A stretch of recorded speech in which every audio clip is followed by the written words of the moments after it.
பாஞ்சாலங்குறிச்சி, பெரிய தம்பி, இனியவளே, நினைத்தேன் வந்தாய், வீரநடை ஆகிய திரைப்படங்களின் ஒளிப்பதிவாளரான இளவரசு அவர்கள் மனம் விரும்புதே உன்னை படத்திற்கு சிறந்த ஒளிப்பதிவாளருக்கான தமிழ்நாடு மாநில விருதை பெற்றவர். பாரதி ராஜா, சேரன் ஆகியோரது படங்களில் முக்கிய வேடங்களில் தோன்றிய பிறகு அவர் ஒரு நடிகராக நன்கு அறியப்பட்டவர்.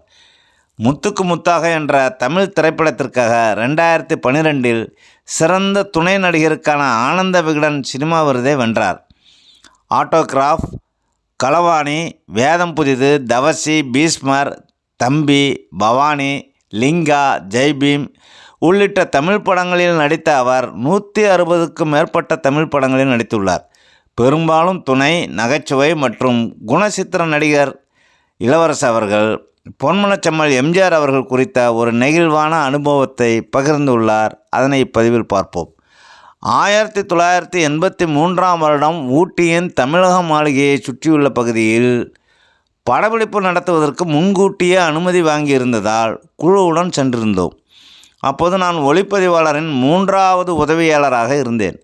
திடீரென தமிழகம் மாளிகையில் முதலமைச்சர் தங்கும் சூழல் ஏற்பட்டதால் எங்களுக்கு வழங்கப்பட்ட அனுமதி மறுக்கப்பட்டது. இதனை அடுத்து படத்தின் இயக்குனர் முதலமைச்சர் எம்ஜிஆரை சந்தித்து நடந்தவற்றை சொல்ல உடனடியாக படப்பிடிப்பு நடத்த அனுமதி வழங்கப்பட்டது. அது மட்டுமில்லை, படப்பிடிப்பு குழுவினர் சுமார் 100 பேரையும் அரசு விருந்தினராக அந்த மாளிகையிலேயே தன்னுடன் சேர்ந்து மதிய உணவு அருந்த அழைத்து எங்களை கண்ணியப்படுத்தினார். சாப்பிட்ட பிறகு வெளியில் சென்ற ஒவ்வொருவருக்கும் தனித்தனியாக வணக்கம் சொல்லி அனுப்பி வைத்தார்.